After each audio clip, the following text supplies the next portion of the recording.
Hello, everyone, and welcome back to another episode of Vegan Proteins Muscles by Brussels Radio. My name is Ben. And I'm Sawyer. Welcome to the show. Today, we're going to be talking about training splits. What is the best training split? Is there a best training split? We'll talk about some of the training splits that we followed over the years, popular ones from the body part or bro split to push-pull legs to upper-lower, how to know what split is right for you. We'll cover all of that and more today. But before we get into that topic, as we usually do, I'd love to catch up with you for a little bit, Sawyer. It feels like it's been a while since we had a little face-to-face conversation here. It has. We've been going back and forth. Obviously, we talk over text pretty frequently, and we've been doing some coaching together as well. So we get to touch base on a pretty frequent basis outside of obviously everything work-related as well. So I know you're going to the East Coast later this week, and I'm sure there's a lot of logistics going on and last minute things that you're kind of, loose ends you're tidying up. So what's going on with you? Yeah. So just a lot of, downsizing mostly. Like so far, it's been like us like organizing stuff because we're only bringing a few bags. And it's been really cool to like, I don't know, it's been cool and challenging to like pare down stuff. Like you feel more like free, I guess, but you also are like, man, I really like some of this stuff, but I don't really need it. So that's been going on, and then seeing family and friends and stuff has been cool, but also a little bit sad because we're going away for a while. Yeah, it's lots of mixed feelings, like everything else. But it's How been long cool. are you guys planning on being over there for? So we're going to the East Coast for a couple weeks, but we're gonna go and be in Europe for at least a year is the plan. So that's a little bit of a long time to not see family for unless they come visit or whatever. You know, and also there's just like a whole lot of stuff we're not gonna need to bring. So it's just like a lot of sorting through those kinds of things, and then um, yeah, saying we'll see you guys later kind of stuff. And some people are taking it easier than others, but it's been cool. It's like gearing up for an adventure. You always have like kind of mixed feelings of like, oh god, this is going to be uncomfortable, or oh, this is going to be exciting. And I don't know, it's cool. It's a challenge. We were thinking about it the other day, how like we're at the stage of life where a lot of our friends and family are having babies, and that's their new adventure, and we just are taking a different a different one. And I'm excited for it.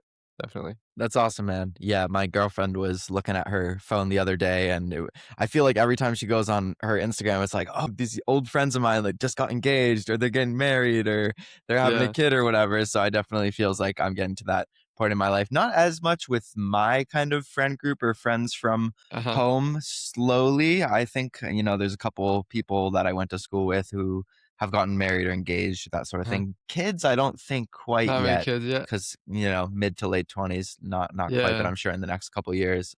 One more Yeah. question about Europe. Where are the places that you're planning on visiting / staying? So the plan right now is just go to Barcelona for at least the 3 months that our visa there lasts. And then maybe after that, if we don't have a visa situation there, then we go to like Ireland for the summer or something. Maybe. The tricky part is that we have our dog, and he's a pit bull. So he's banned in like, what is this? Like, I don't even know what is technical. Like he's a Staffordshire, whatever, something. Anyway, point is they don't like him there.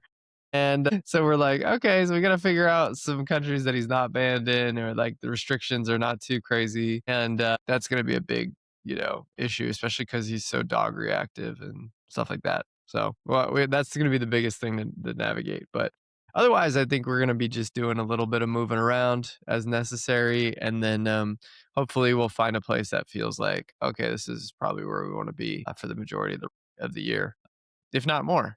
So we'll see. Awesome, man. I'm hoping that maybe I can get over there at some point for Love a that. little visit. Yeah. There's definitely some countries there that I want to tick off my bucket list. Yeah, which ones? Well, I've been to the UK. I would love to go back. I really liked my first time there, but I haven't been to Wales or Ireland or Scotland or any of the other countries kind of in that area. I haven't been to Scandinavia. I'm part Swedish. I have family there. So that would be cool to be able to go there. I do have family there. That'd be I would cool. love to go to some of the more Mediterranean countries like Greece and Italy. I've been to France briefly. I've been to Austria briefly, Netherlands briefly, but haven't spent a lot of time at any of these places. So Germany, I'd love to go there. Yeah.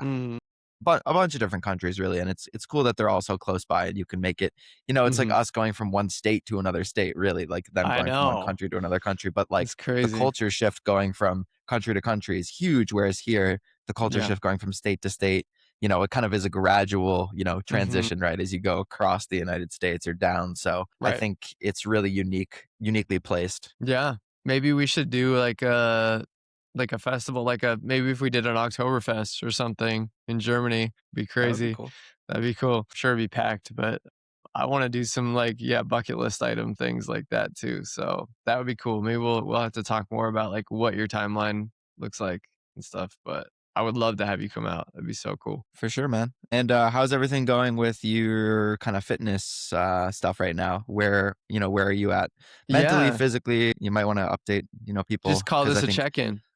Yeah. yeah, I mean, everyone enjoys, I think, hearing personally what the coaches here are up to and what they're doing and working on. So I think it would be Yeah. cool to give people a little insight into where, what are your goals right now? What are you working towards? Sure. Yeah, yeah. Well, since we kind of pumped the brakes on the deficit, it's been, first of all, really nice to not be as hungry. I still have a little bit at the end of the day, but that's more likely to do with the fact that I'm just like sneaking in little more treats here and there. But weight is maintaining really well. So I think you made the right call on the number of calories there. I'm pretty much going to 2,400 every day. You're like 22, 24, and then I just like always go to 24 or like 30, 23 something. Just to be sure I'm not going over. But that's been good. I've been excited to see training improvements already, which is really nice. Like pretty significant from where I was. I mean, granted, I haven't done that many since I've increased calories because I got sick around the time I increased calories. But from the ones that I have done, I'm like, oh yeah, it's coming back. Like I feel stronger. I feel better. I feel like I can go for longer, which is really nice. And then just like in terms of lifestyle, it's been nice to not have as stringent of calorie requirements too. So I'm still being pretty like diligent about tracking and everything and making sure that I'm not going over because I don't want to undo all the hard work. But it's nice to be not as like I don't know, I like not as hungry. Really, it was that was the biggest impediment to my progress was just feeling like I was just getting hungrier and hungrier and it's distracting. But then the training performance just it was hard to keep it up with. You have to like make sure that the meal timing is really well placed for both of those things. So I just felt like kind of managing an extra thing. It was almost like having an extra task attached to your job or something that like or new responsibility that was like hanging over you at all times. So it feels nice to like kind of put that down for a while. Dope, dude. Just for the listeners, so Sawyer and I have been doing a dieting phase for the past couple months.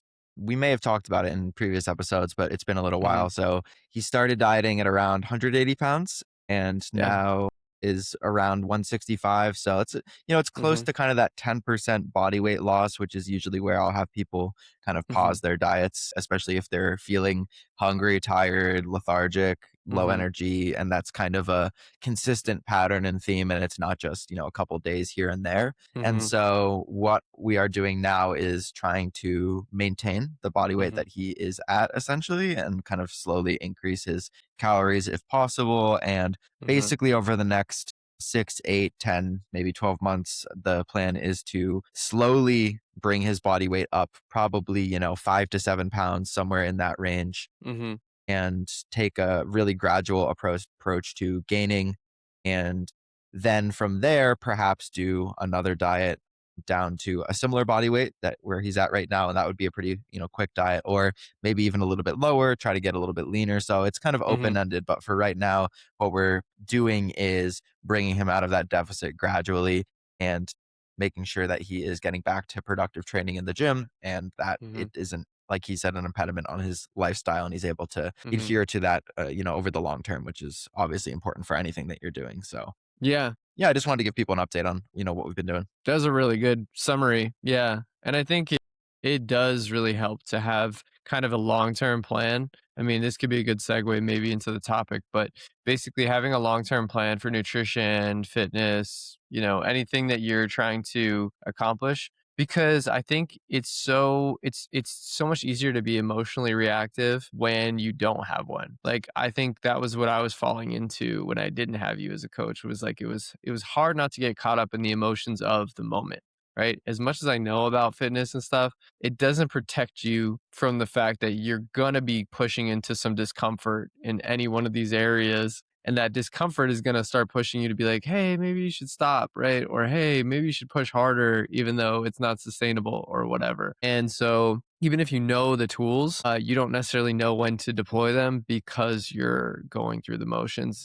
You've got some momentum behind you. You maybe don't want to stop, or maybe you're super uncomfortable, but you could be doing it a little bit better and you need to push harder if you want to get to the results you want. So it's like you always have to like have a kind of a gauge on like how much of my thoughts and my actions being influenced by the discomfort that I'm in right now, and is there a way to resolve the discomfort as opposed to just like, caving immediately, versus sometimes it is a good idea to pump the brakes, even if you don't feel like that's emotionally what you want to do. So you've been very good and instrumental about helping me just like think through that process, even when I'm uncomfortable, even when I'm hungry, and making sure that's the right move, from every standpoint, especially from having a long-term plan, I think is the best.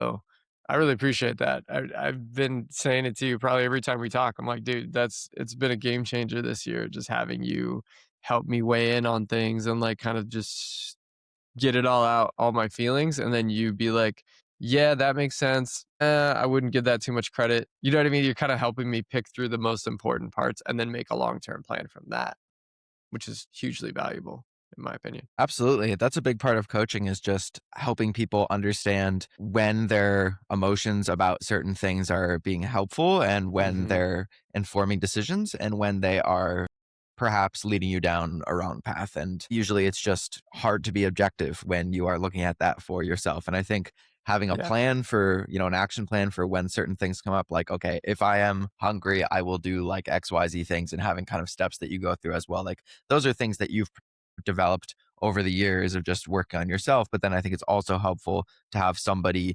there to say, okay, this is normal for you to experience this, or maybe this is a bit abnormal. And actually, Mhm. that's a sign that we need to do something differently. And like you said, especially if you're kind of the type where you might push yourself harder and harder and harder and not know exactly when to pull back, and then it kind of Mhm. slingshots the other direction. I've definitely Mm. experienced that myself. That can Mhm. that can set you back. So it's nice to have somebody in your corner who can kind of, like you said, be that voice of reason. Definitely.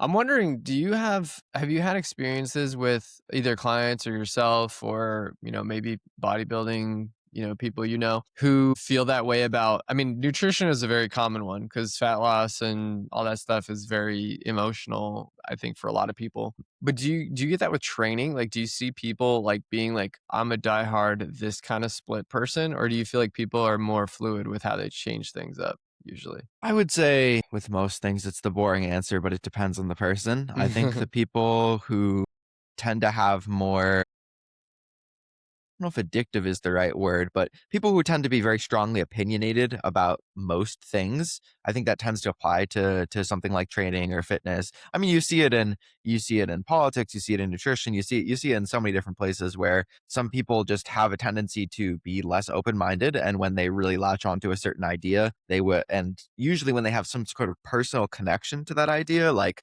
this idea is something that made a positive impact in their life, Mhm. but it maybe didn't work for other people, then they'll be a very staunch advocate of that thing. So whether Mhm. that's, low volume, high intensity training, whether that is, you got to do the big three, you got to do barbell exercises, if you want to Mhm. get big, you need to Mm. lift super heavy, It's a you could common fall one. into any sort of camp.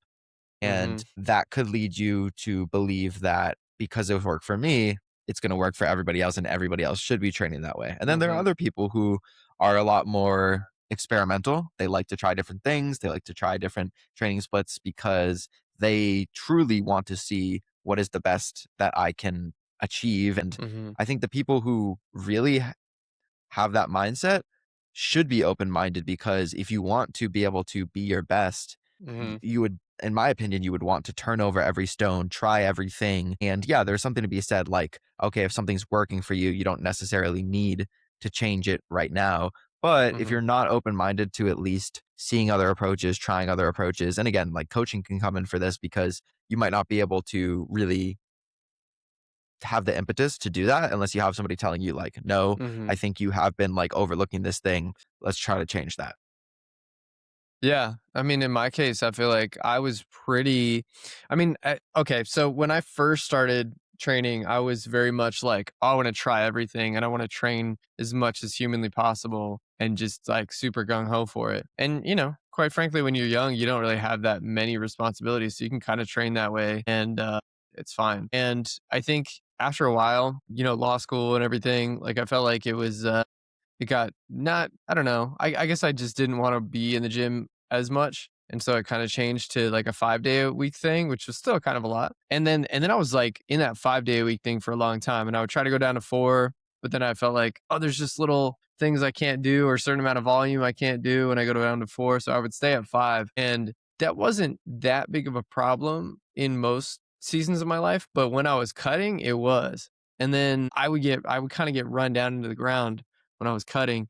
And then when you came on board and you were like, let's do every other day training. And I just kind of went with it because I was like, all right, I've tried this long enough with the 5-day-a-week thing and it just it didn't feel good. That was a big game changer because it allowed for much more recovery. And I guess too, as you get stronger in your lifting journey, things take more of a toll, especially on your joints. So there's just it like I feel like in the lifetime of training, there's just gonna be different periods, different splits that work better for you. And so I think it's very dangerous to think this one worked for me at a really good time. And then you get emotionally comfortable with that and you're afraid to stray from that because you could be missing out on a lot of benefits of other ways of training.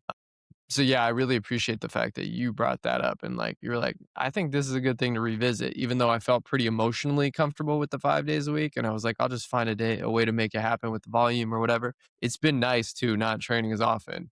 Even though I technically could, yeah, I don't know. I just feel like I have more room for life and recovery as well. So I'm 4-day a week or so. I'm happy with that, at this point in my life.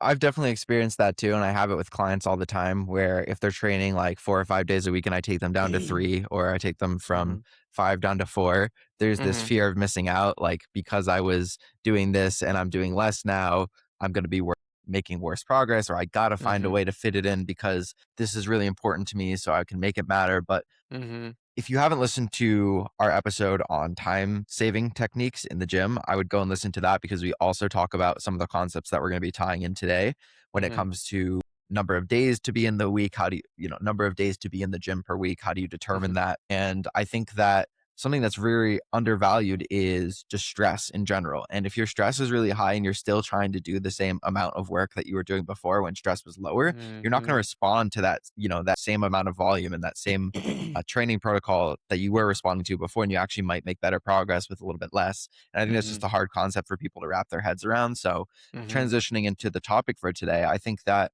a place to start when you're considering what training split to follow is how many days per week do you have available to train? And do you want to make training something where you are following the same schedule every single week, or can it change and be a little bit different every week? And I think this can come Mhm. down to your personality. It can come down to, do you have a schedule that's very consistent? Monday through Friday, you're in the office, you're doing the same thing every day. Mhm. Or is it something where my schedule's variable? I'm traveling all the time. I work remotely. Those are two different scenarios. And that can lead Mhm. to either, okay, I do the same thing on the same days every single week, or you do what's called, an asynchronous split or a rotating split where let's say, you're going to train 3 days per week, but you don't know exactly what days those days are going to be. Maybe you have to train on back-to-back days. That would also influence, in my opinion, what split you're going to follow. Mhm. Because let's say, you always know you're going to train Monday, Wednesday, Friday. For that person, I'm probably going to set them up on like a 3 times per week full body program. For somebody else, Mhm. if they're not sure, they might have to train back to back days. I might opt for something like an upper lower where every time they go into the gym, they're doing something different than they did last time. So if last time they Mhm. trained upper, this time they're training lower. Last time they trained lower, this time they're training upper. And, in one week you might train lower twice and once upper, but then the next week you're training upper twice and once lower. So it doesn't always have to look exactly the same. Yeah. What are some of your thoughts when you're hearing this? Well, I think it's a really good excuse me. I think it's a really good point to start out with what's practical. Like what does your life actually look like? Because I think it's very easy to fall down the path of this. I watched this reel or this YouTube clip where they were like, this is the best split because blah, blah, blah. And you get really sold on that idea. And you're like, yeah, oh, that sounds exactly like what I need. But it might not be compatible with your lifestyle or your energy or whatever. And I think that's where people can go wrong because they try to make a puzzle piece that won't fit. And they just try to like jam it into their life. And it might not mean that like you don't get it done, but it might mean you just don't get as good of results as you could have and you're more stressed about it than you need to be. So yeah, I think that's a good place to start is like how much time do you have and what are your weeks going to look like? Because then you can factor in okay, recovery and just feeling like I'm hitting all the muscle groups with a frequency that makes sense for me. Because like at the end of the day, I think it's important to remember like as long as you're doing consistent training and seeing consistent progress, you don't have to hit a certain amount of volume. You don't have to hit a certain amount of frequency. Like we probably made a lot of our gains on the like bro split, which is like the once a week type thing. That's, maybe not as quick as we could have made it, but it's like that was the colloquial knowledge of the time. And so we did it and it worked. So it's like we could get all wrapped up in the details right at the outset, but I don't think that's a good move. I think to focus on what is actually going to fit into your life and feel good and work for your recovery is the most important thing. And then from there, build something out that really emphasizes the parts that you want to work on the most, parts of fitness that you want to work on the most, and then maybe is something that you find fun too in some way, shape, or form. Yeah. Enjoyment is huge because if you're not enjoying what you're doing, you're like you said, you're not going to be consistent with it. You're not going to Mm-hmm. stick to it. You're not going to push yourself as hard. So I think finding whatever style of training split that you enjoy is Mm-hmm. important. I think it's also good to experiment with different ones because you might think like this is the one that's the best for me. I love this one, but you try a different one. You're like, this has its benefits too. This has its Mm-hmm. pros and cons. And it can depend on your goals as well. Do you want to bring up your upper body? Do you want to bring up your lower body? Do you want to bring up Mm-hmm. everything? Like this can all impact decisions around how you organize your training. And that's really what a Mm-hmm. training split is. It's a way to organize your training. You might see somebody who says this is the best training split. Push pull legs is the best, or upper lower is the best, or full body is the best.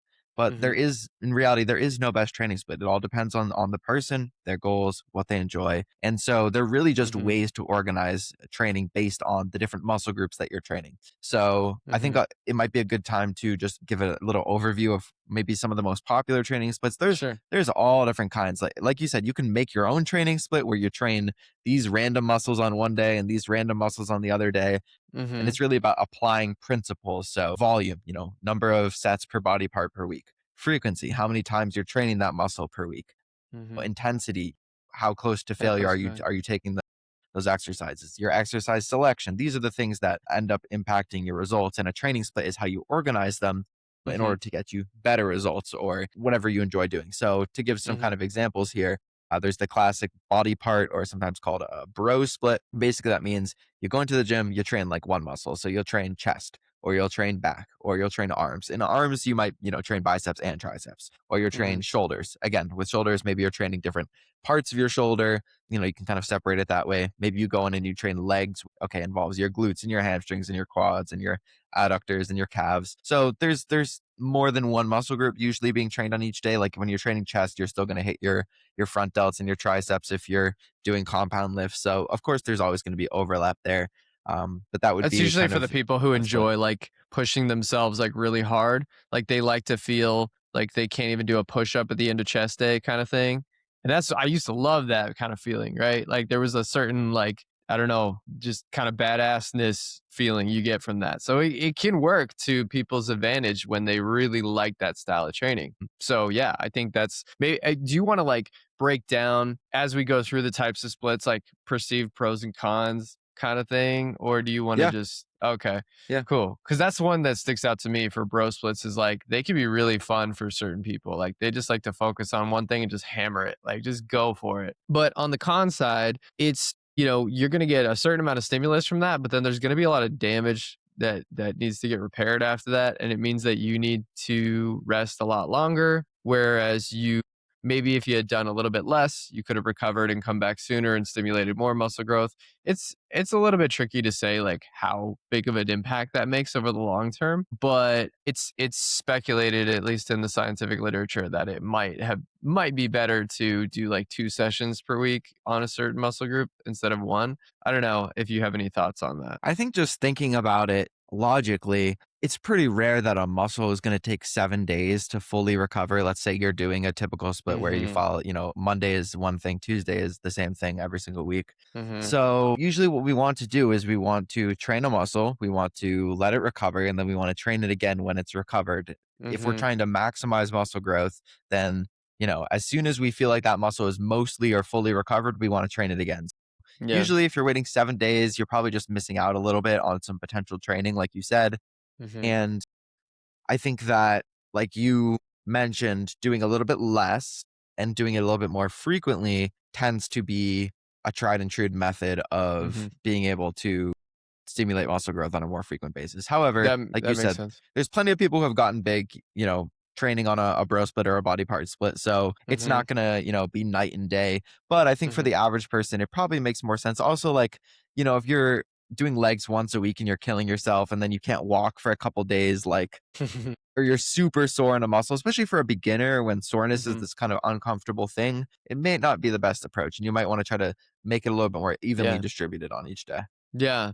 And I don't know the data on this, but I would surmise that as you get stronger too, well, your connective tissues take a bigger hit every time you train. And if you are really hammering, say you're doing chest day and you're just doing all the pressing and you're trying to go as heavy as possible, granted, you will have to go lighter after a while because your body will just, your fatigue will just accumulate and you won't have much left. But I do think that there's more potential for injury if you are just hammering something really hard, like squatting patterns. You're going really, really heavy, and all of a sudden your low back starts to hurt a little bit, and you're like, well, I still got, 6 more sets of presses, leg presses, or whatever. It might not be the best way to train long term, especially as you get really strong. Granted, humans are very adaptable, and like if you're doing like a similar program for years and years and years, and you're just kind of turning it up, you'll probably get pretty resilient to that program. But I do think that that maybe could contribute to more injury risk, especially for connective tissues, which don't seem to come back as quickly, and they can get pretty beat up the stronger you get.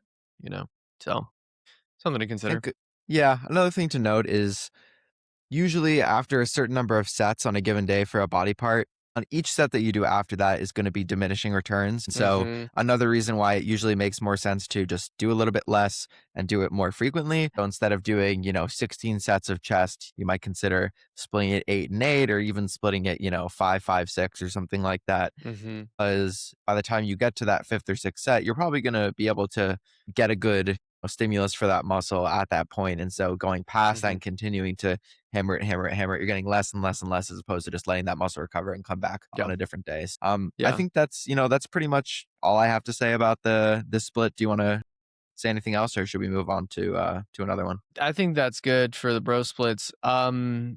I do you think we should go in order of like lowest frequency to highest frequency or something like that, just to kind of have a continuum? Sure. Yeah. Yeah. I was gonna maybe talk about I mean it all obviously depends with some of these splits too. You can do them once a week, you can do them twice a week. So it Mm-hmm. could vary. So upper lower was the next one that came to mind for me. Mm, I think that this split is probably the most like foolproof split. It's hard to mess up because um, you know, by nature there's not going to be overlap if you're alternating between upper body days and lower body days. mm-hmm. You can do it for, upper lower twice a week. So like you might go in and do upper Monday, Tuesday lower, rest Wednesday, upper Thursday, Friday lower, rest Saturday, Sunday. That Mm-hmm. that's great for a lot of people because they get the weekends off. They have one day of rest in between the kind of the back to back upper lower days. Mm-hmm. That can work really well. You could do it 6 times a week. So you could rest one day, we can go upper, lower, upper, lower, upper, lower. But then again, It's a you lot. can't hammer yourself too hard on any one day because you only have one day of rest in between training that muscle again. So you would Mm-hmm. probably need to adjust your sets down on a given day or adjust your intensity to be a little bit lower. And I think Mm-hmm. this kind of thought exercise demonstrates how these different factors interact with each other. Volume, Mm-hmm. so number of sets, frequency, so how often you train a muscle, and intensity.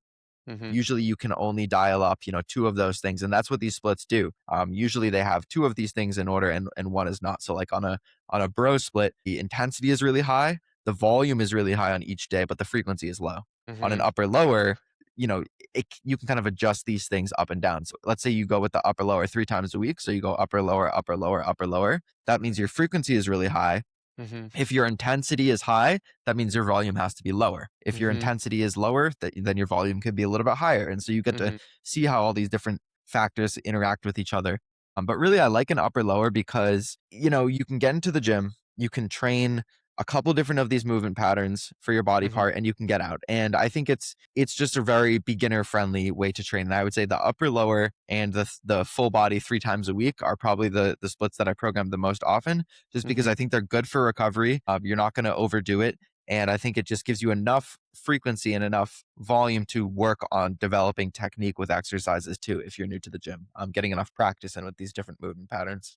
Yeah. Well, I like that when we're kind of in the middle ground, it means that we have room to dial things up a little bit or dial things down a little bit and not be in hot water already. Like if you were doing the bro split and you were like, all right, well, I want to add a little bit more frequency, but it's like you're doing all the things you were still doing, like the high intensity, the high volume, your recovery might just go to crap if you try to add another chest day. Like it might not work, just with that one change. Whereas if you have an upper lower and you're doing each of those twice and you're like, well, okay, I want to add, maybe a third lower day because I want to emphasize a little bit more on legs. That probably wouldn't destroy you, at least not right away, depending on your intensity. You might need to change those things a little bit, but it wouldn't be like an immediate like falling off a cliff. Like this is a little bit too much already, which could be a good and a bad thing because maybe the changes you need to make are more subtle. But at the end of the day, at least you'll not be too far away from what's more sustainable. So I think that's a really good point that you make. And I think another way also of thinking about this, I really like how you explain the interplay between those three variables. You could just think about it as like dosage per week too. Like those three variables, volume, intensity, frequency, equal dosage. And you can only handle so much dosage for your muscles in a week. And so you can decide which ones you like doing a bit more of and which ones you'd like doing a bit less of, or if you kind of want to keep them all pretty much in the middle. But at the end of the day, if you're making progress, you're managing your recovery well, which is the bare minimum, what you want to be able to do. And then you can play with the idea of like increasing one a little bit more, seeing what happens if you do dial one up, but you don't want to do so in any kind of extreme manner. You kind of want to do it in a smart way. So I really like how you said like these are good beginner friendly programs because they're hard to mess up and you have a lot of room to play with things from there. So if you're like, okay, this is working well, I'm doing 4 days a week, upper lower, and I'm curious to see what would happen if I dialed up the volume a little bit, or if I did another day and had more frequency, or like kind of be doing both by adding another day. So that would be cool because I think that would give people a lot of room to experiment and find their way of going about things without necessarily needing to like change as much about their mindset around training or what they're comfortable with. So that's pretty cool that you put it that way. Yeah, and I like that you mentioned that you can also have like it doesn't have to be an even split of the number of upper and lower days that you have per week. So Hmm. if you want to prioritize your upper body more, you could do 3 upper body days and 2 lower body days, or vice versa Yeah. if you want to prioritize your lower body more. So I think it's a very versatile split. Like I said, it's Hmm. hard to mess up full body. If you're trying to do it in a way, it can be difficult to like fully manage recovery. So upper lower, I Hmm. think is very straightforward. Maybe one con that I could think of, and it's kind of similar to a con that I'll discuss when we move on to push pull legs, Hmm. is I think some of the isolation exercises probably tend to get a little bit overshadowed. And I think the upper body days can get really long for that reason, Hmm. because your upper body includes so many different muscle groups. And, where do you put abs? That's another like question as Hmm. well. Do you put that on your lower body day or your upper body day? For the upper lower, I'm probably putting it on my lower body day, because upper body, you have to train back, you have to train the chest, you have to train arms, you have to train shoulders. It starts to add up a lot, especially if you want to, exercise for your side delts and for your rear delts. If you want to have Hmm. multiple exercises for biceps or triceps, different angles for pressing or pulling. So, you probably can't fit everything that you want to fit in on one upper day. You'll probably have to fit it, throughout the week. Hmm. So you might not be able to do everything you want to do in one day. And if you do, you might need to employ some of those time saving techniques that we talked about in a previous podcast. Hmm. For example, I follow some variation of an upper lower split. So I basically, it is a little auto regulated. So I might take extra rest days here and there. But if I have a perfect scenario, I'm training upper, lower, upper, off, and then repeating that split. So, Hmm. that's 4 days rotation. So that's not going to fit perfectly into a week. It's going to vary a Hmm. little bit. But my upper days get really long. So I do use some of those time saving techniques to get enough Hmm. volume in. to get enough frequency in. So that would Right. probably be one con of the upper lower, is just the upper days tend to get a little bit long. But the lower That days makes I think are sense. pretty typical, just because lower body, you can't do a ton anyways. Like you start to, they're just big muscle groups. I find you don't really need as much volume for your lower body usually as you do Mhm. for some of the muscles in your upper body. Again, Yeah. depends on the person, but usually I think you can get away with lower volumes on lower body and make similar progress to upper body with higher volumes. Yeah, I would agree with that. And yeah, for mine, because I'm doing a variation of an upper lower as well, that you programmed, which I thought was really smart. We did kind of a hybrid leg day. So like the lower also has shoulders on it. So just to not have to do that on upper days, to have like crazy long upper days. And then we have abs on like off days. So as like, technically I'm training on like non-training days, but just doing abs doesn't feel like training. It just kind of feels like, I don't know, feeling like doing a set or two of crunches and maybe some Russian twists. And I usually am doing my cardio at that same time anyway. So it's kind of like an abs cardio off day, but it just doesn't really feel like training. It just feels like, okay, I'm getting some movement today. So yeah, technically, I guess you could say I train every day, but I don't really feel like it. And that's the important part, is that I feel rested. Like I actually feel like rested by the time I go back into the gym, and I feel ready to attack the weights. And that's been something that's been problematic during deficits for me in the past, especially. That was pretty cool that we found out a way to do an upper lower that made a lot of sense for me.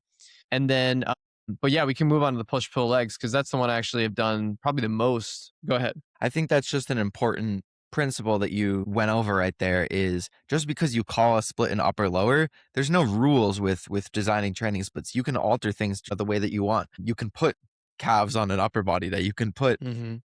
abs on a lower body day, or you can put shoulders on a lower body day. Mm-hmm. There's tons of ways that you can customize these splits to you. For Mm-hmm. example, I have a couple of competitors and I design their training splits based on the body parts that they need to bring up for their Mm-hmm. divisions. And it might be a combination of some body parts that are upper and lower. So, for my athletes who compete in bikini, let's say, shoulders and glutes are the two things that they're going to need the highest frequencies on. So I often will put those on, similar days. So they might have a high, 3 days a week, they're training shoulders and glutes. And, the other 2 days a week, they're training some of basically other muscles, but basically Mm-hmm. just shoulders and glutes 3 times a week on those days. And Mm-hmm. so, what do you call that split? That doesn't fit into the conventional Yeah. box. So it's just a way to understand that, again, these training splits are they're an organizational tool, and Yeah. they exist for a reason, because a lot of these things have been tried and true. And this is what tends to work for like averages. But again, you Mm-hmm. have to tailor things based on yourself and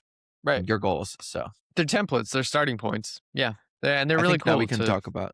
Yeah, Sorry, oh go yeah, ahead. we go to push pull. Yeah, no, it's just cool to have something that's like a little bit different to try each time. And then I think once you've tried a few of them, you'll kind of get an idea of like, yeah, this one was probably the best. And then from that template, you can develop it into like what even feels even better to you. So, but well, yeah, we'll explain another one now, which is the push pull leg split, which is where you're training not always back to back to back, but you're training your pushing muscles. So like chest, shoulders, triceps. Then you're training your pulling muscles on a different day, which is like back, biceps, maybe rear delts, things like that. And then you're doing legs on that third day. And that's a very popular one, or at least it was when I was coming up and like kind of when college age, I guess. And the question for me was always like, how the heck? I guess I've gone from like trying to get 6 days in a week to 5 to now 4. So I guess as my life has gotten busier, as I've gotten older and stronger, and these factors have changed, I've gone from push pull legs, which was a big one for me for a long time, now to upper lower.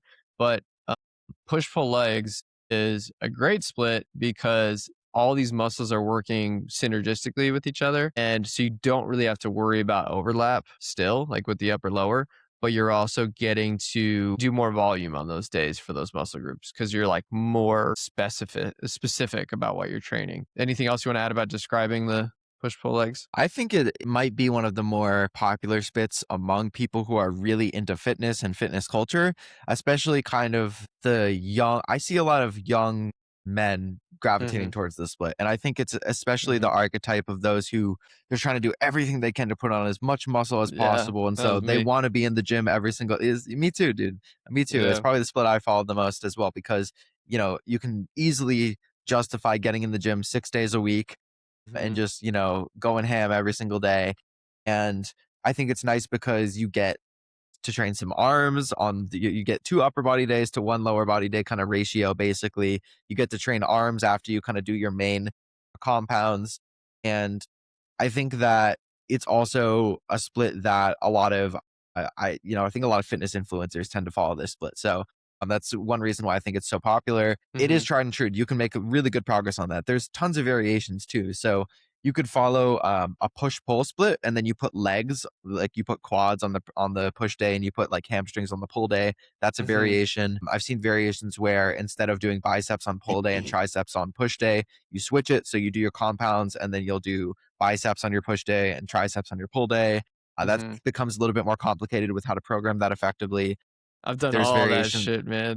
There's again, same here. There's variations where you can do like I've seen people do push, pull, rest, legs, rest, because Mhm. then you kind of have rest days in between those upper body days, and you take a lot of recovery around your lower body day, and you get to kind of have a rest day before you start that cycle again. So there's so many different Mhm. variations. Push, pull, legs off, and people just repeat that. Yeah. Again, it really just comes down to how someone enjoys training, what muscle groups they're trying to prioritize. I think also, again, maybe a little bit tricky to really prioritize those smaller muscles that tend to Mhm. need more isolation work, because the way that they're typically structured is you start with compounds and then you go to isolations. And I think that's how most splits are. Mhm. But if you really want to bring up, your arms or your delts, you might need a split that either puts those at the start, Mhm. starting your pull day with biceps, starting your push day with triceps, or again, if you kind of switch that, put biceps on your push day and start with those, and then do your Mhm. compounds. Mhm. Usually, moving a muscle up in the start of your workout is going to prioritize it a little bit more. Yeah. There's other ways to prioritize a muscle too, through volume or intensity or some of the other factors we talked about. Yeah.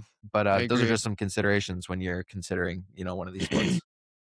Yeah, it's true. I mean, a lot of people don't understand why their calves grow so slow or, their arms aren't as big or whatever. But a lot of times you look at their training and for 5 years, they've been doing the same order of exercises. And it's usually, yeah, big, heavy compounds and then isolations. And not that there's anything wrong with that, but if you find that you're starting to develop imbalances that you want to correct, yeah, I think exercise order is a huge lever to pull there. That if you haven't tried, I think you should definitely give it some thought. With push pull legs, the issue that I ran into, I guess, just as a young dude trying to build as much muscle as humanly possible, and like I found myself constantly, in class, like designing splits because I was like, oh, I could figure out how to hit these better. And really, what was happening was I was running into a recovery issue and trying to do 6 days a week. Trying to do 3 days on, 1 day off, 3 days on every single week. And that was just too much volume for me, especially the way I like to train with the intensity and the volumes I like to train at. But I didn't want to let it go. So I think that, yeah, you have to be careful about the split you choose and what it can. It's not really that the split is the issue, but it could bring about like you thinking, oh, I need to make sure that I hit a certain frequency with this number of days. And you kind of set yourself up for failure because you're already setting the bar too high. You're not even considering what your recovery capacity is. You're just saying, well, I'll find a way to make it work and then just going with it. I think that's a dangerous place to be, especially if you are one of these more anxious, neurotic types about fitness like I am. And so, yeah, you have to take a step back and say, well, okay, I'll try that split for a while. But if I start feeling beat up, I do need to make some changes in the downward direction and just be honest with yourself about that. But that's hard, A lot of people don't wanna do less or they don't wanna do more. It's like, a lot of times we get stuck in these kind of identity things where we kind of become the split almost, or the split becomes like a vehicle for our anxiety or our particular brand of, like, dogmatism or adherence. We call it, like, discipline, but it really is, like, us just being kind of stubborn. And as you encounter more issues, it'll humble you, but it also will frustrate you first. And I hope that when you guys feel those frustrations or like those rattle the cage a little bit, that you use those opportunities to learn more instead of just doubling down on like, this has to be the split that works for me. Cause like we said, there's a million of them and these are just templates too. You don't have to stick to a template for the sake of like, following the program because you're the one making the program. You're the one that has to do it on multiple different levels. Needs to check a bunch of boxes: lifestyle, results, fun, all those boxes need to be checked. If you're missing out on any of those, it's not going to be a sustainable thing for you, So, Super well said. Yeah, I think just thinking about wrapping up here, there's maybe two splits that I would talk about, but I don't think we need to go Okay. super in depth with. Full Sure. body. So full body training was very popular in kind of like the 30s, 40s, 50s. I think it's a great program for, you can definitely make it work whether you're beginner, advanced, but I think for beginners, you get more frequency with lots of different exercises, kind of Mm-hmm. learn those major movement patterns. So like a Monday, Wednesday, Friday, full body program, maybe 5 exercises or so on each day, focusing on, your presses, your pulls, hinge, squat, and then isolations for various muscles. Mm-hmm. I think that's a great split. And then Arnold split, which is kind of like a variation on a push pull legs, where you're training chest and back. You train basically like arms and delts usually, and then you'll train legs on a third day. I think that Mm-hmm. can be great if you want to prioritize either chest or back, but not both. And then you want to bring up, your arms or your shoulders. I think putting those on their own day Mm-hmm. Mm-hmm. can be a good idea. Or you can add an arm day to your existing split, so you have push pull legs and then add an arm day and then rest and then repeat. So Mm-hmm. again, different variations. And I think to kind of wrap it up and bring it back to, okay, so what is the actual like practical take home here? I would say if you're deciding what training split is going to be the best for yourself, first figure out how many days per week is realistic and Mm-hmm. that you can be consistent with going to the gym. Then Yeah. determine what are your priorities in terms of the muscle groups that you care the most about training, because that's going to determine how you kind of split things up. Mm-hmm. And then from there, pick a split that tends to hit those boxes. So allows you to get the frequency in that you need, the volume in that you need, determine what is an appropriate amount of intensity. Most people I don't overthink that with. It's usually just Mm-hmm. like train close to failure, 1 or 2 reps within failure, and Mm-hmm. you're pretty good. I And think you'll that's a get good better like, at it over time too. Yeah. and you'll get better at it over time for sure. And then, you can play around with it. So once you have a template, go ahead, try it out. Don't spend an endless amount of time tinkering with it and like Sawyer said, trying to get the perfect split, because Yeah. ultimately at the end of the day, training and muscle growth, it's experience based. You have to get into the gym, try it out. If you have a question, of Mm-hmm. course, leave it down in the comments, reach out to us. We can help. But Mm-hmm. ultimately you're going to have to experiment and try it out for yourself. And oftentimes that's going to be our answer is like, should I do this exercise with this number of sets and this frequency? Most of the time I want to say, try it. As long as it's not like a Mm-hmm. some sort of thing that's going to be like super dangerous or detrimental, which Mm-hmm. is it's hard to do. Mm-hmm. I think again, people get this anxiety about like, if I do this thing, then this isn't optimal and I'm gonna lose out on Mm-hmm. results. Whereas like honestly, if it's reasonable, if it seems reasonable, try Mm-hmm. it out, see what happens. You shouldn't be in the gym for 5 hours a day. You shouldn't need to do that. And you shouldn't, you know, be in the gym for do anything wacky like, oh, I'm in the gym 20 minutes 3 times a day or something like that. You don't need to overcomplicate things or Yeah. reinvent the wheel. So pick something practical, stick to it, see how you're doing with it, and then adjust accordingly. Yeah. And by the way, we love talking about this stuff. Like we talk about this for fun, actually. So you wouldn't be bothering us with this stuff, this kind of conversation. Of course, if it rises to the level of like, okay, this person needs coaching because they have so many questions, then we're gonna say that. We're gonna say, look, okay, the number of questions, they're all really good questions, I'm sure, and they all really do matter for you to understand. But like, yeah, at some point, once we've been talking to somebody long enough, when we kind of get the idea of like, oh, this person is like riddled with anxiety about their split, or they're really struggling to get this thing going, we'll start to understand like, okay, this person probably needs more help than just a simple question answered or like, hey, do you think this would work? Because it's deeper than that. We start to see. So yeah, so don't be afraid to reach out. But just if we say, hey, I think you need more than just a little bit of question answering, just know that that's probably why. It's not that we think you're dumb or that we're just trying to scam you or something like that. It's just that we've probably been there before and we understand what it's going to take to get you to release a lot of that anxiety or, the results that you're not getting is probably going to be a little bit more work to get there. And that's okay. Like, not everybody is just like set up perfectly for success and they need a little help sometimes. And that's why we do what we do and why we love it. So, yeah. Thanks for being here, guys. Thanks for listening. Yeah, and on that note, if you do feel like you would benefit from having somebody who can advise you on these things, help you to design a program, help you to find something that's reasonable. If you're feeling overwhelmed, you're not sure what to do. Again, that's what we do. That's why we have made this our career. So if you're interested, there will be a link down in the description below for coaching. You can head over to our website, veganproteins.com, fill out an application. We'll get back to you as soon as possible. You can find us on all the social medias at Vegan Proteins, at Muscles by Brussels, and then the other coaches, myself at Benny Mitchell, Sawyer at Soy Boy Fitness Coaching, and Alice at VeganProteinsAlice. Those are all of our Instagram handles. You can reach out to us, send us a DM anytime. If you're enjoying the podcast, it would mean a lot if you can share to your story, share with friends, family.